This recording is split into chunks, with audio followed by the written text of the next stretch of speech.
Hello everyone, it is I, Reed Public Studs, back at it again with another CMF video.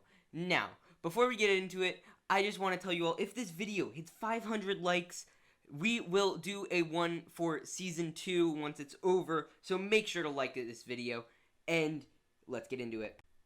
So in the wake of Mandalorian Season 2 coming around, I thought it would only be appropriate to do a Mandalorian CMF Series 1. Since, LEGO barely made any of the characters from Season 1, again, I thought it would be appropriate, and I would love to do that, and then I can't wait to do one for Season 2 as well. But subscribe, and let's get started. Starting off with our number one pick, we have a character that was made, but not in this form. It is obviously Beskar Mandalorian, because less than halfway through the season, he already got new armor, and I think he looks very cool with the Beskar armor. I think he would also come with a jetpack, and maybe his pistol or his rifle, I'm not sure. And I think an extra cool piece that would be included with the Mandalorian would be a tracking fob, because I just think Firestar Toys has done great things with the Mandalorian accessories, so you could check them out if you don't want to wait for LEGO to make them, but I would think he would have those accessories. Moving on to number 2, we have a character that has been made, but not like this. It is the child, or Baby Yoda, who would come with his pod that we see him in the show, and it could be a molded piece or maybe a brick-built piece, but I'm sure it would be much beloved, and it would be a very cheap way for people to want to buy these from outside of LEGO, and a very cheap way for people inside LEGO to grow their Baby Yoda armies of the adorable child. Following Baby Yoda is our favorite Ugnaught Kuiil. Kuiil would come with a head mold similar to the current Ugnaught we have, with a special hat and his goggles. I would give him the accessory of a wrench, since we didn't get him in any sets, and I just think it would be extremely important that we get this main character. And with that said, I have spoken. Moving on to our number 4 pick, I have the Mandalorian female lady, who is nicknamed the Armorer. She would most likely come with a unique mold of her helmet, since it is so obscured. She too would use her tools that she uses to make the Beskar, and I would also give her special capes that she has, and possibly a printed piece of Beskar. I'm not 100% sure, but I think that could definitely be cool with the little Imperial logo, and she would look like a great minifigure. Following her, we have other prominent Mandalorian friend, Paz Vizsla. We see him with the crazy big and unique armor with the jaw-dropping rapid-fire blaster. Paz would come in with the same setup similar to Baze Malbus from the Rogue One ATST, and he would have like that way with the jetpack and the gun, and I think he would be very cool and would obviously be a bestseller of this series. For my next pick, we got the big bad of the last 2 episodes of Season 1. It is Moff Gideon. Moff Gideon is a very cool character we don't know too much about. Gideon would come with obviously his cape, a new head print, a new torso print, and more importantly, a brand new molded Darksaber mold. That it would really sell this figure and make it much beloved by literally everyone. For my number 7 pick, I have another character from the finale, and that is the Imperial Incinerator Trooper. This guy is really cool. With his red markings, large backpack, and flamethrower, he would be an instant favorite. I think if he came with a little flame accessory that could be attached to the end of his flamethrower, and he'd obviously have a jetpack, and he would just be insane. He would look somewhat like the Imperial Shock Trooper, but obviously have a different print, and he either could have straps or they could be printed on. It's really all up to how LEGO plans on executing this really cool looking character. Next up, I have another one of the villains of the show, that being Werner Herzog's The Client.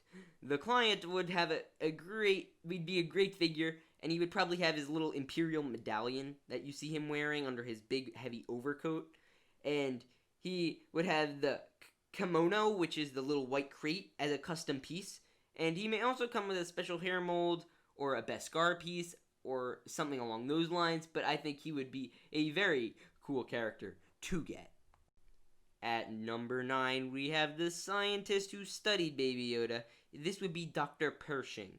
Dr. Pershing would come with either the Dr. Ball-looking droid in a new custom-type mold figure or something, or he would come with the scanner he uses to scan Baby Yoda, probably would, I think Dr. Ball would be cooler to make him a more attractive figure people would want to get. And it was also rumored that he's also going to show up in Season 2. So hopefully he gets a cool role in there, and we'll get to see what he looks like then. At number 10, we have Mayfeld from the Bounty Hunter Prison Escape episode. He would be cool because he would have a custom piece that would allow him to shoot the gun from his back and probably have like some sort of droid arm or something along those lines that would allow him to do that. He would be a great and much desired figure, I think, for that sole reason. His printing and head isn't that interesting. He's bald, so maybe you could recreate him as like Howie Mandel.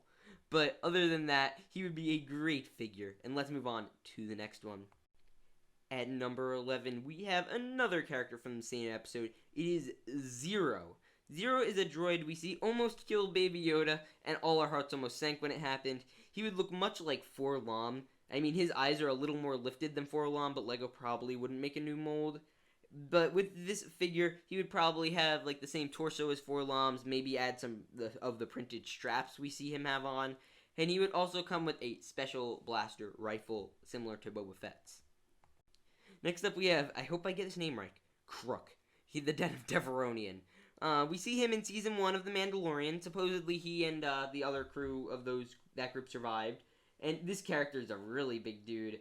Recently, we saw LEGO make a Deveronian in the Mos Eisley Cantina, making him even more possible to make, and I've seen people already make custom ones. So I think his accessory could be a little mouse droid, or maybe a pistol, I don't know. But I know that with LEGO making this new piece on the new Cantina, he has a very high chance of being made. Next up, at number 13, we have Xian, the Twi'lek, who is our next character on our list. She was really creepy, and nobody really likes her, and apparently had a past with the Mando, so maybe we'll see more of that in Season 2. But she would come with 2 knives for accessories, and also would be a very fun addition to this series. Maybe she could have that little tracker thing. I don't know. I didn't include her brother in this because I just didn't think he was that prominent in the episode, and I don't like him because he's weird. But let's move away from that Bounty Hunters arc into another one. But first, before we get done with that episode, we have a certain pilot named Trapper Wolf, who coincidentally is played by Dave Filoni.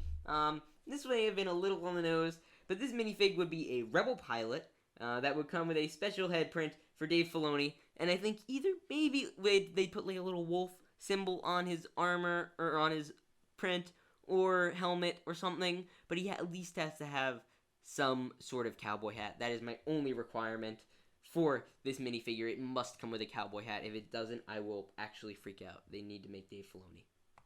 But to counter this pilot, we have one of the client's like dirty stormtroopers.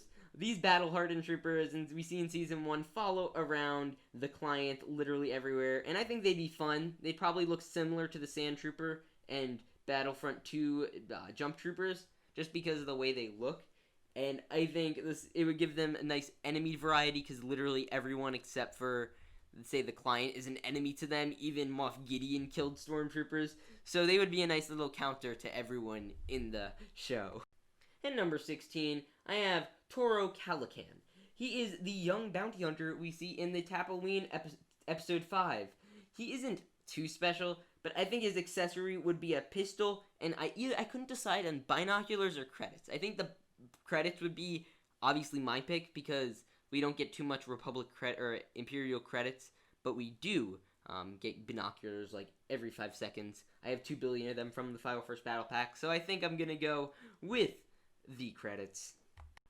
After that, we have Fennec Shand, who is the notorious bounty hunter, and she would come with her helmet possibly, or she could have a hairpiece, and it would be really cool if you would swap that out with a sniper rifle. Again, not that cool of a character. I was honestly disappointed. They hyped her actor up so much, and she only appeared for a little bit. So that was honestly disappointing, but she was okay.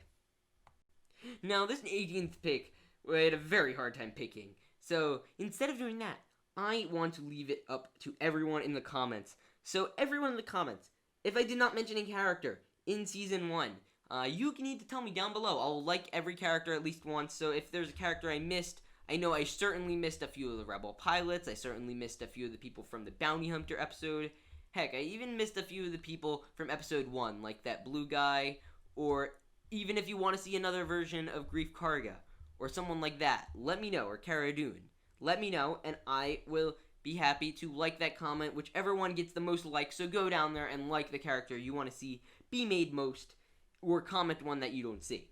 But with that said, I really hope you guys enjoyed. Please remember to subscribe. Again, remember, we need to hit 500 likes to get one for Season 2 after it's over. And I will see you all in the next one. Peace out, and stay awesome.